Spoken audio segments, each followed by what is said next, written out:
Grounded 1 has a variety of weapons, and I'm going to rank them today because I just want to.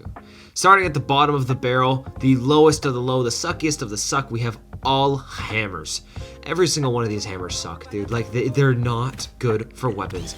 By the way, all these weapons are upgraded to level 9, the highest mighty level they can go, and they just suck. They're just really bad. Even the Black Ox hammer pales in comparison to any level 9 object or weapon that you can use. And the mutation is Smasher, and it just increases your stun with hammers, but it doesn't do anything. It's just really bad. Anyway, next up we have the Pebblet Spear. This thing is the first weapon you're ever going to make. You can use Javelineer on it, which means your charge attacks and your throwing attacks are going to do more damage. And when you hit them, you get thorns, and it's alright. You can make like 20 of these and throw them all at the same time, but it's nothing crazy. Next up on our list, we have ourselves the Spiky Sprig, another tier 1 very early game weapon. You can use Barbarian with it, but Barbarian is probably one of the worst mutations in the game, as listen, it does in fact increase your damage output and it gives you trickle regen. However, you can't parry, and parrying is essential. I mean, at least I've never made a build that you can't parry with. Next up, Pebblet Dagger. This thing is pretty good. You can use Assassin with it, and they nerfed bleed heavily. I mean, okay, I say pretty good. It's cheap, it's easy to make, but you're gonna move on very, very quickly from this thing, so I wouldn't use it. Next up on our list, we have the Pebblet Axe. I'm putting this thing up because you can use Chopper with it. Chopper is probably one of the best mutations, if not the best mutation, as it lowers the enemy's defense when you hit them. So you just do more damage after hitting them, doing more damage. It's great. I love this thing. It's great. All right, switching over to clubs, we have the Red Ant Club. This thing, again, uses Barbarian, which isn't very good, but honestly, it's aight. They're very cheap, which same thing with the Pebblet Spear. You can, in fact, make like 20 of these things and just chuck them all at your enemy. Next up, we have the Mosquito Needle.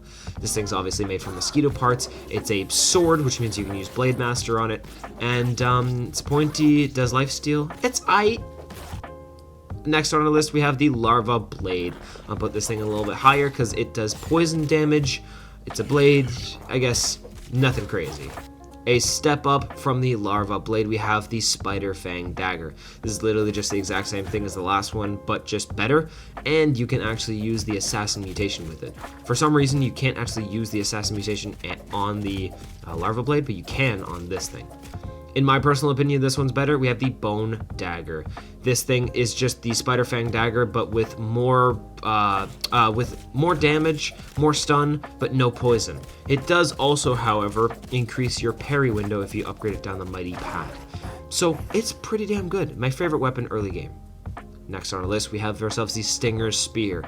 This is made from beet parts. It's a spear, which means you can throw it. This honestly pretty solid damage. Decently easy to make, decently easy to get. Look at that throw damage. It's not too bad. Switching over to swords, we have ourselves the Black Ant Sword. This thing is a one-handed sword. You can use Blade Master on it. Obviously, Blade Master lowers the enemy's attack damage for a short while.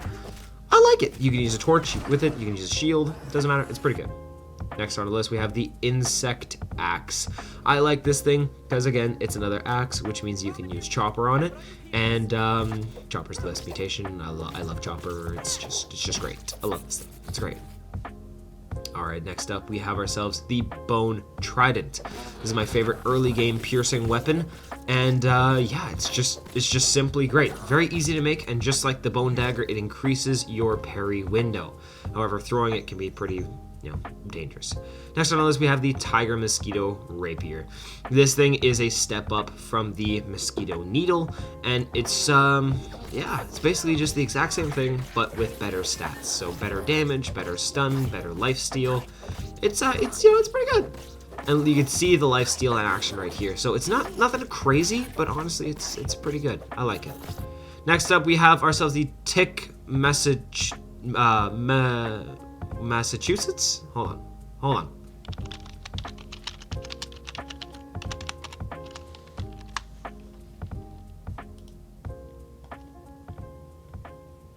Tick Makuahu. Makualahitl? Brother. All that just to say that this is basically just a tiger mosquito rapier, but with a slashing damage instead of poking damage. And I personally think that there are more enemies weak to slashing than stabbing, so that's why I like it better. But basically the same thing. They both have lifesteal. It's basically the same thing. Alright, next up on our list we have ourselves the Rusty Spear. This thing is the best spear on the market in pre-New Game Plus. It's pretty damn good. It has infection, which is it's an ite kind of little thing. It does some pretty serious damage, but it really shines when you throw it with the Javelineer mutation. Like, look at how much damage it's using. But then again, look, boom, boom, boom. I can't even get my weapon. Imagine if he was attacking me right now. I'd be helpless. Silly stuff. Starting us off with our tier 3 clubs, we have ourselves the Fire Ant Club. This thing is all right. Honestly, though, listen, it's a good club. It's cheap to make, but at this point in the game, there are so many other better options. So just mid. Get out of here.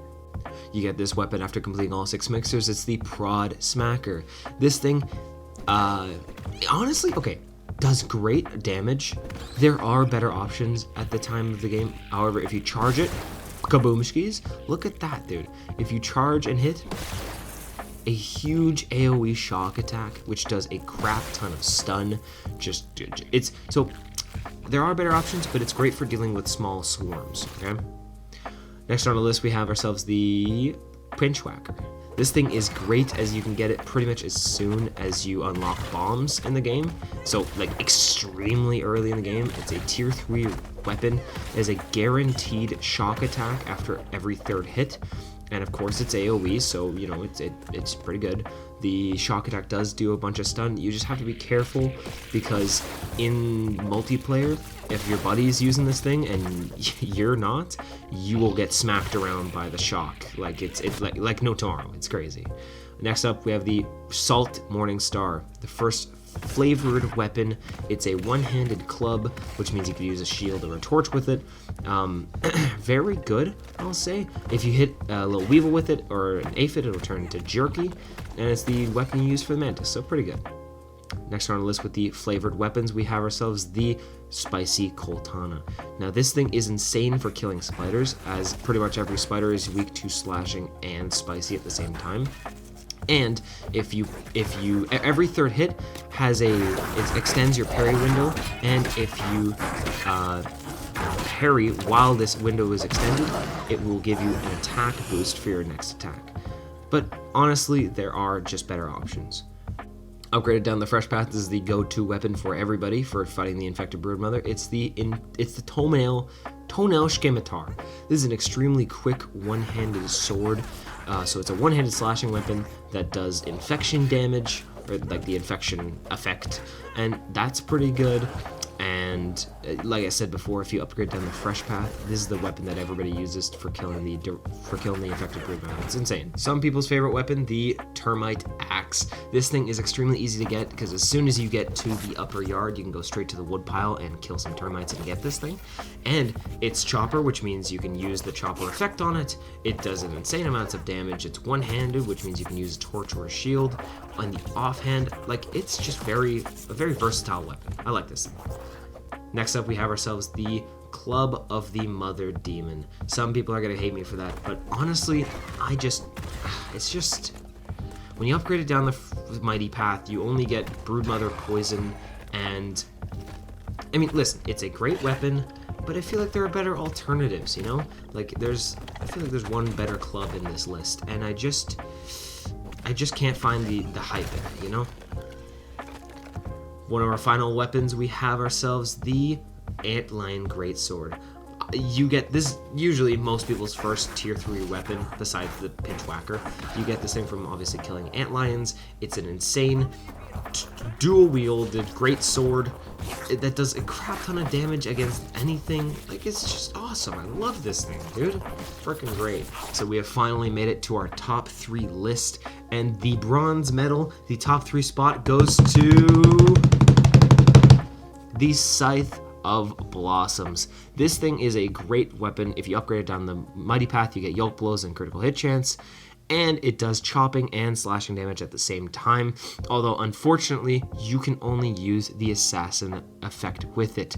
You can't use the chopper effect, and if you could, this thing would be the best weapon of all time, but unfortunately you can't. You can only use the assassin, but you can use Apex Predator, and Apex Predator gives it a slight chance to you have a slight chance with every hit to where your attack speed will just skyrocket, you know, and I think your critical hit chance also skyrockets at the same time, but it's mostly just used for the attack speed. A great overall weapon though. Okay, and our second place medal, our silver medal, goes to the Mint Mace. This thing, pretty much everything weak to busting is also weak to fresh, which means that this thing is just insane. And every third hit has a guaranteed chance to do this AoE, like the frost attack that slows your enemy's attack speed and movement speed. Like, it's insane. It does an insane amount of damage. It's very easy to get. And look at that AoE attack damage.